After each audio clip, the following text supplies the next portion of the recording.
Hi, welcome to another Mariculture Minute, a podcast about salmon, seaweed, and shellfish in Alaska. I'm Jeremiah Murphy, and today we're asking, are oysters vegan? We're going to get into what oysters might or might not feel, benefits of oyster farming, and even some comparisons between oyster farming and plant farming. But first, a little context. It's 1989. The top song on the radio is Another Day in Paradise by Phil Collins. I'm 12 years old. And for Christmas, I get a book, Save the Animals by Ingrid Newkirk. The cover has an illustration by Berkeley Breathed, the then famous author of the daily Bloom County comic strip. Remember Opus the Penguin? I'm guessing not, but in 1989, Opus was huge. Anyway, this book was full of tips about how to live a life that was kind to animals. It spelled out how chickens were packed into cages so tight they couldn't move. It talked about sheep being shorn in a painful way. There was stuff about puppy farms. All these horrifying details that made me, 12-year-old Jeremiah Murphy, swear off meat. Not only did I stop eating any kind of animal, but no more dairy, no more leather. My shoes and belts were strictly pleather from there on out. I was a vegan. Although I didn't know any other vegans, so I didn't quite know how to pronounce it. I might have called it vegan or vegin. It was a mystery. My loving mom made me refried bean sandwiches right out of the can. My doctor prescribed me a monthly vitamin B12 shot. And I can still remember the cry of, "What the heck, dude?" when my soy milk juice box splattered all over my cross-country teammates as I was trying to open it up and pour it over some Honey Smacks during an overnight trip to Stowe, Vermont.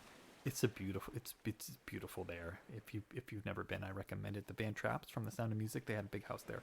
Anyway, I was a vegan, and I made sure everyone knew it.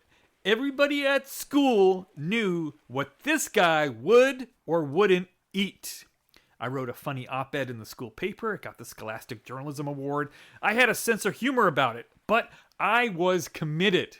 I spent a lot of time affirming my beliefs. So much so that when a classmate quietly brought up how stopping the production of meat might have some environmental setbacks, such as the introduction of millions of liberated chickens into unwelcoming ecosystems, I was shocked that someone would even try to convince me to question my belief.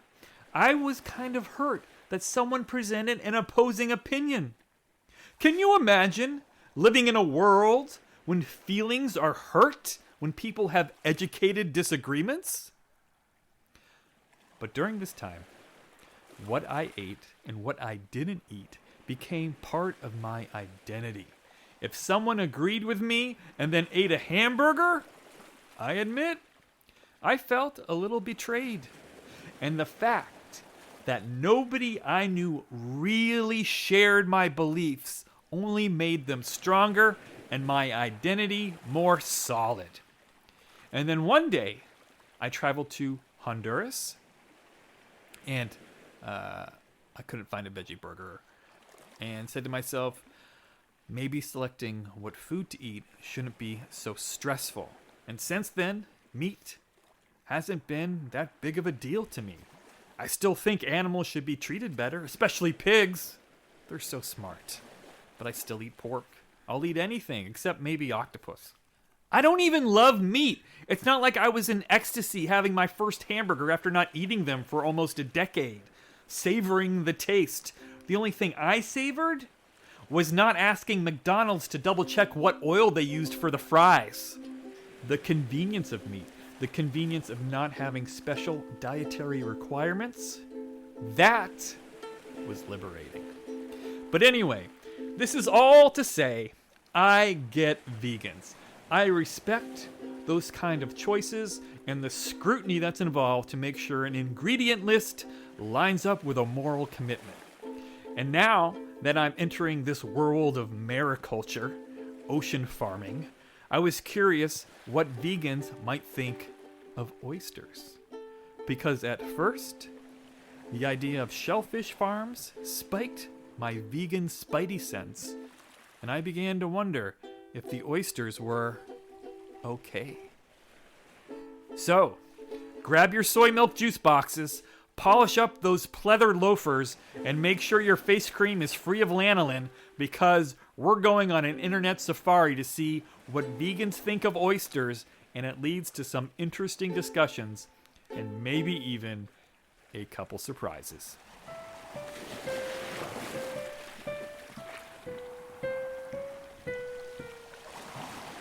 So, I'm going to start with a Reddit thread. I know Reddit isn't exactly a verified source of facts, but I'll include links in the show notes to some articles about some of the things discussed. But I wanted to showcase this Reddit because there's some solid questions and opinions, and I might have a little fun approximating their voices in a slight caricature. So, here we go. This Reddit thread is entitled, "Oysters are vegan... ... change my mind." It's in the subreddit Debate a Vegan. It's from 5 years ago. It appears the username has been deleted, but the conversation remains. I'm just going to jump in and read what they typed. So, this is them, the unnamed Redditor, making a case for why oysters are vegan. Here we go. They, oysters, do not experience pain. General consensus is that pain is present in creatures with a central nervous system because being unable to process it and respond to it makes it evolutionary worthless as a signal. As they are sessile for the vast majority of their lives, motile only in the larvae stage, it would be a fairly horrible quirk of evolution to enable a creature that is completely immobile to feel pain. Responding to certain stimuli doesn't mean we should characterize it as feeling pain. They lack the capacity to register the sensation in a way beyond reflex. Amoeba and phytoplankton will move from danger, but I doubt anyone would claim that this indicates a pain response. 95% of the oysters we eat are farm raised, which means that consuming them doesn't contribute to ocean dredging that destroys the ecosystem. Oyster farms are environmentally distinctly beneficial as they function as a natural filter and can even help with dead zones. I'd say those farms are even more ethical than crop farms, since farming them doesn't require killing other sentient beings such as insects or rodents. Or if it does, some animals accidentally caught together with the oysters, it's in much smaller quantities, as using pesticides and similar practices aren't required. Unquote. I'm going to jump in here and explain some concepts. This paragraph I just read refers to oysters being beneficial in helping with dead zones. I just want to explain that a little bit. Oysters are filter feeders, so they get their food from water as it passes through them. So they are a natural filter for the water. They don't clean up all the pollution, but they can help reduce excess stuff like nitrogen and phosphorus that does come from human pollution. Nitrogen and phosphorus can create conditions in the ocean water that reduce the amount of oxygen that fish need to breathe. These areas of ocean water with low oxygen are called dead zones. Now, let's move on to the final piece of this Redditor's argument that oysters are vegan. They write, "The argument that we shouldn't eat them just because they're animals doesn't make any sense and is speciesist. there isn't any reason to care more about one kingdom, which is, by the way, just a social construct nature itself doesn't categorize, more than the others. Again, this conversation is from 5 years ago, and the argument has 3 points. 1, oysters don't feel pain. 2, oyster farming benefits the environment. 3, and just because they're called animals shouldn't stop vegans from eating them. This thread has 280 replies. I promise I won't read all of them, but let's get into it. A Redditor by the name of Carnifaster replies, "So, not feeling pain makes a living thing okay to eat? There are people and animals that are born without the ability to feel pain. They're fine to eat? Good to know." The original poster replies, "Plants are also living things and they don't feel pain. I don't see the difference. Those people you're talking about are still conscious and feel emotional pain." The thread has a few more replies, and Carnifaster gets into the sentience of plants, which the original poster calls pseudoscience. There's also a back and forth on the separation of emotional and physical pain. But Redditor IMNAN-AMA jumps in, calling oysters gross with words that I don't allow on Mariculture Minute, but says, "Honestly, they offend my senses more than they offend my morals. But I would never consider them vegan on principle, since they are animals, and it doesn't particularly matter to me whether science can prove that they feel pain or suffer." Redditor Breaking Balls replies, "So, if I gave you a self-metabolizing clump of heterotrophic cells in a petri dish that we knew couldn't possibly have a subjective experience, you would be against stabbing it because it's technically an animal? I have to wonder whether you're vegan for actual moral reasons or because you want to be able to claim that you have the label." Uh-oh. Let me get some popcorn for this one. IMNAN-AMA replies, "I mean, the label doesn't really do me any favors if we're being honest. Not quite sure what you're trying to prove, except, I guess, that I'm just virtue signaling. There's so many delicious things in this world that are not in the animal kingdom. Why ever consider them as a source of food if there is any ambiguity about their capacity to suffer?" Breaking Balls replies with an apology. "I may have been a bit harsh in that last sentence of my first paragraph. Sorry about that." The original poster pops in again and says they think oysters could be beneficial to vegans because of their B12 and iron content, which are hard to get from plant food. This is followed by a short debate about the B12 value of nutritional yeast. I found some other articles online that highlight oysters' nutritional content. They're also high in zinc, which is another mineral vegans might have trouble finding in plant food. There's also selenium and omega-3s. I can see how some people might see oysters as a sort of a multivitamin. Triggered Pumpkin joins the discussion. They're delicious and nutritious, and it makes vegans seem less like cultists when they avoid everything just because of its biological kingdom.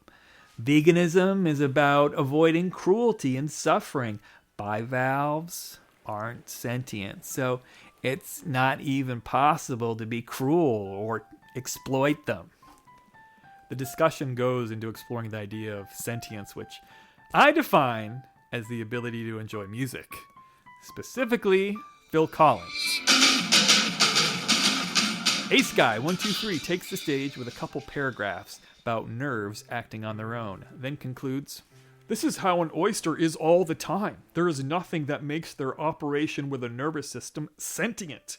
If oysters are sentient, I would describe most electricity operating things as sentient." That's deep. That's kind of weird when you think about it, isn't it?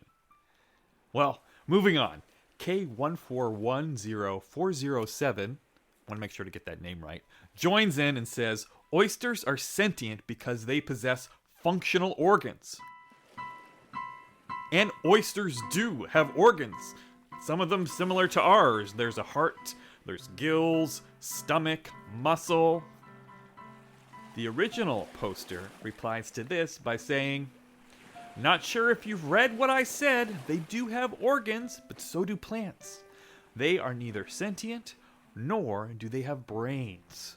Central nervous systems. Animals is just another term that we've made up.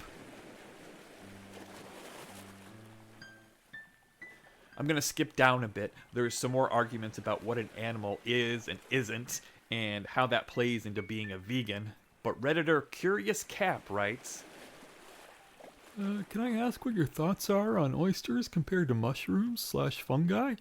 I completely agree that animal is an arbitrary line, and I don't think the Vegan Society was ever speaking from a deep science perspective rather than how animal is used colloquially. So I don't think because they're an animal alone is reason to avoid eating them over than plants. But vegans also eat fungi, and I think it might make more sense to compare oysters to mushrooms. One thing that has been brought up is in this thread is oysters don't make their own food, but neither do mushrooms. I did find another Reddit thread specifically devoted to comparing the sentience of oysters and mushrooms. It has 94 responses. I'll include it in the show notes, but back to business. Saturday Cartoons chimes in. Oysters filter ocean water, and thus oysters serve a valuable purpose on Earth. The filtration process is important to the natural marine ecosystem. Taking oysters from the ocean not only erases their filtering potential, but simultaneously removes a valuable food source for otters and other ocean life. So clearly, fresh-caught oysters are not vegan. Well, what about farmed oysters? It can be argued that farmed oysters are actually very sustainable and beneficial to ocean filtration. With the amount of pollutants in our environment, microplastics in the ocean, etc., it's likely oyster farming becomes a valuable tool to filter the ocean and combat ecological degradation on Earth. Now, despite the obvious benefits, is farming oysters vegan? Even if we don't eat the oysters, would it be vegan to farm them specifically to filter the ocean? Lord M30, who has a non-vegan sticker next to their name, writes, "Reading all the replies, I am amazed no vegan connected the dots between eating oysters and crop deaths. We can assume with almost 100% certainty that crop deaths happen during the cultivation and harvesting of many plant foods that vegans consume. Just think about pesticide use, which happens without exception. We also assume with almost 100% certainty that oysters don't have sentience, don't feel pain, don't have any measurable subjective experience, negative or positive, of the world. They also don't consume plants, so consuming them doesn't create collateral harm.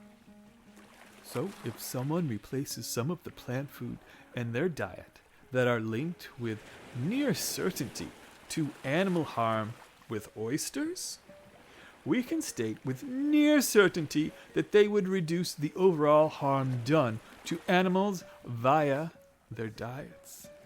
This, in fact, would result in the conclusion that it is a moral obligation to eat oysters instead of many common plant crops, whenever there is a possibility to do so. Interesting conclusion, isn't it?" It is. It's very interesting. Talking about animal deaths and plant cultivation. When I was a vegan, I never thought about it. I'm trying to think how I would have responded to it. I probably would have been kind of bummed out.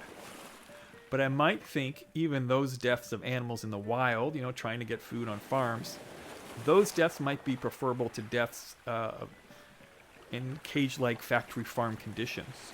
But it's an interesting point, especially when considering the veganism of oysters. I tried to find some numbers on animal deaths in plant farming, but I can't find much, especially if you include insects from pesticides. I'll include one journal article I found in the show notes. And I do want to mention that there are animal deaths involved with farming oysters, for instance, to test them for toxins. In Alaska and other states, a mouse is used. You inject the mouse with the shellfish sample to see if the mouse dies. And if the mouse dies, then the shellfish isn't safe to eat. So it's a test that uses animals. It's a test that saves lives. But there are other methods out there. So theoretically, that test wouldn't have to be used if the state that the shellfish farm is in uses another method. But back to the Reddit thread. Trump Skis and Jeans writes, I am vegan and I eat oysters. They are my favorite food, so it is the one thing I didn't give up. Plus, I eat them maybe once or twice a year when I'm on the coast. No regrets. I'm sure plenty of people would disagree with me, but I still feel pretty good about my decisions. Triggered Pumpkin responds, I also enjoy eating mussels, clams, and sometimes scallops on a regular basis. Fire 811 responds, mussels in tomato, garlic, and chili sauce. Yum. Wow. I wasn't expecting recipes when I started this. Mussels and tomato, garlic, and chili sauce? That does sound delicious. I have all those things in my kitchen, except the mussels. But there are ocean rocks outside our window. Where there are mussels there, but I'd have to go get them tested before I eat them. Anyway, Redditor Nabati says, can this discussion be extended to all bivalves, or only oysters in particular? The original poster replies, I'd be cautious about that. As far as I know, not all bivalves are sessile, which could mean that some of them could feel something like pain, although their nervous systems are equally simple, so I don't know how likely that is. Also, bivalves aren't farmed. They're caught from the sea bottoms, which isn't environmentally friendly. I just want to jump in and say, while some methods of farming shellfish are more environmentally friendly than others, for instance, dredging, which involves basically raking up the sea bottom to harvest things like clams, that is destructive. But lots of other shellfish, such as mussels and oysters, can be farmed using things like rafts or floating cages and other methods which don't involve destroying the seafloor. I found a couple other Reddit threads dedicated to this vegan oyster debate. There seems to be some similar themes throughout these discussions, debating the oyster's sentience, discussing the oyster's anatomy and how that relates to them not experiencing pain or maybe anything, the fuzzy line between plants and animals, and the environmental benefits of oyster farms, filtering water, helping with ocean acidification. And then there's the bonus to vegans of all the nutrients one can get from oysters. B12, iron, zinc, selenium, all sorts of stuff. I think if one is committed to not eating things that have animal organs, it'll be hard to convince them to eat oysters. But if someone avoids meat for causing harm to animals and is open to considering that's not the case with oysters and other shellfish, there might be some benefits for a vegan who eats oysters. But going back to my original inspiration when I became a 12-year-old vegan, Save the Animals by Ingrid Newkirk. I can't find anything on oysters that Ingrid has written or said, but I looked through Save the Animals again and saw there is a little bit about the benefits of eating seaweed, which I thought was cool. Ingrid writes, eat sea vegetables instead of sea animals. There are about 10 different varieties of seaweeds commonly available in the U.S. from most health food stores. Use nori as a wrap for avocado. And then she gives a recipe for this fun seaweed snack with avocado and seaweed. I just thought it was cool that back then she was given a little seaweed shout out. I think that you could find more than 10 varieties of seaweeds today, but yeah. So, moving on. While I can't find anything on oysters from Ingrid, she was one of the co-founders of People for the Ethical Treatment of Animals, or PETA, which is the big animal rights group. I found an article on PETA's website saying oysters aren't vegan. Every animal is someone, they write. However, one of the inspirations to the people who started PETA was Peter Singer. He wrote a book, Animal Liberation, in 1977. Incidentally, Phil Collins was still drumming and singing with Genesis back then, such songs as Supper's Ready. But back to animal liberation. In the book, Peter writes, oysters, clams, scallops, and mussels are mollusks. And mollusks, except for the octopus, are such, according to Peter, rudimentary beings that it is difficult to imagine them feeling pain or having other mental states. Those who want to be absolutely certain that they are not causing suffering will not eat mollusks either. But somewhere between a shrimp and an oyster seems a good place to draw the line as any, and better than most. Granted, no single line of demarcation will please everyone. What I have just written may surprise some vegetarians, since after all, mollusks are animals. But even the line between the animal and vegetable realms is not precise, as disagreements among biologists about newly discovered microorganisms regularly show. So long as we keep in mind the reasons for being a vegetarian, we will be less concerned with a rigid adherence to the animal-vegetable distinction and more concerned with the nature and capacities of the being we are thinking of eating. Imagine having all those thoughts going through your head as you're looking at a menu. Here's a quote from a 2023 interview by Brandon Keim. I'll add the link in the show notes. Here, Peter talks about that line between shrimp and oysters. Here's the quote. That's still pretty close. I think it's unlikely that oysters feel pain. And even if you think they do, then because of the way they're grown and harvested, it might be well that you're not responsible for more pain than if you eat plants. Because after all, plants also have to be grown, and often rodents are killed while plowing or harvesting. We can't be 100% pure, and I think eating oysters is as pure as most foods we can get. But some people have tried to persuade me that not all bivalves are alike. I had talked about oysters, and then said this will also go for mussels and scallops and clams. They suggested that while oysters do remain fixed on a rock, and it's hard to see why they would have evolved the capacity to feel pain, scallops can propel themselves and have some kind of vision. So maybe I should have said the line is between a scallop and an oyster rather than between a shrimp and an oyster. I'm not sure. It's somewhere around that vicinity anyways. End quote. I found another article at slate.com. This was written in 2010, and it's titled, Consider the Oyster. Even strict vegans should eat oysters by the boatload. And this is written by Christopher Cox.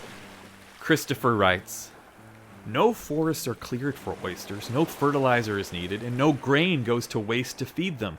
They have a diet of plankton, which is about as close to the bottom of the food chain as you can get. Oyster cultivation also avoids many of the negative side effects of plant agriculture. There are no bees needed to pollinate oysters, no pesticides required to kill off other insects, and for the most part, oyster farms operate without the collateral damage of accidentally killing other animals during harvesting. Relatedly, although it's possible to collect wild oysters sustainably, the same cannot be said for other bivalves like clams and mussels. These are often dredged from the seabed, disrupting an entire ecosystem. For that reason, it's best to avoid them. Just a little note here, I'm going to take a little issue with what Christopher wrote about clams and mussels. I think that there are ways to farm them that don't involve dredging.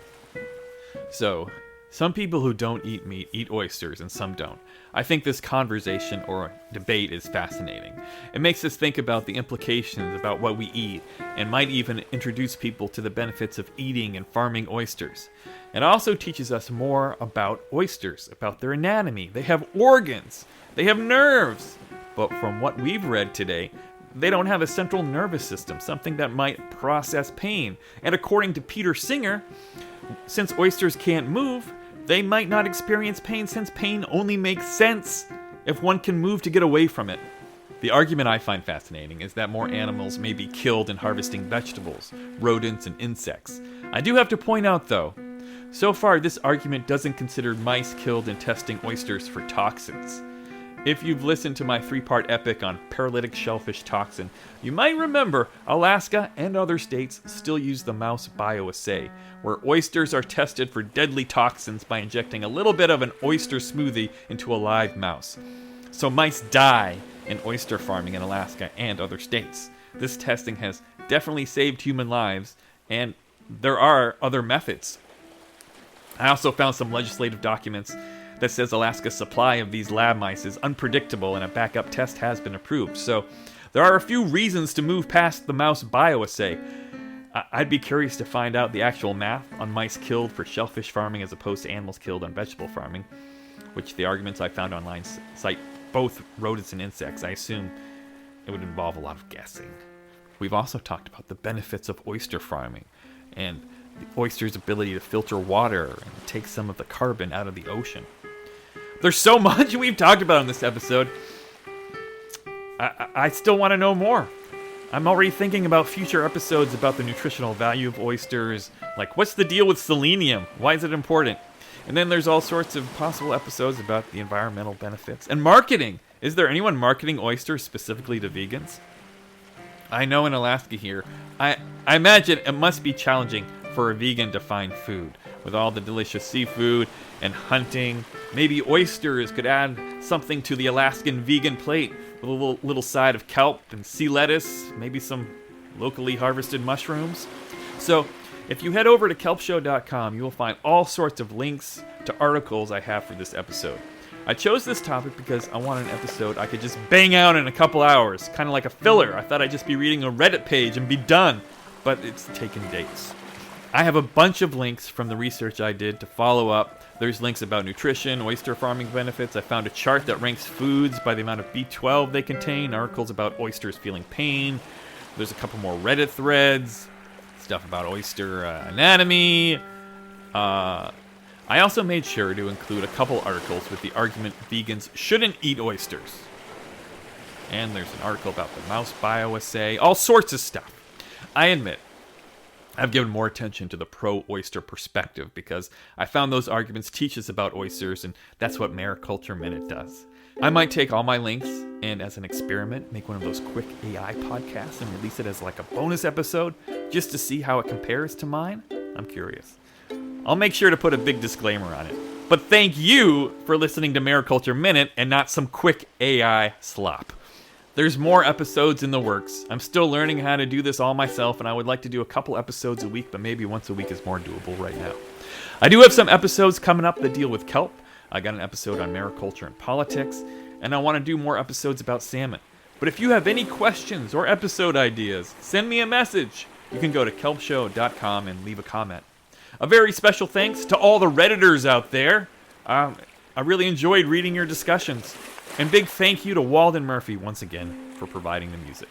You can find Mariculture Minute on Apple Podcasts, Spotify, YouTube, and on Instagram at Kelp Show. I'm Jeremiah Murphy in Sitka, Alaska, where the ocean outside the window is starting to freeze.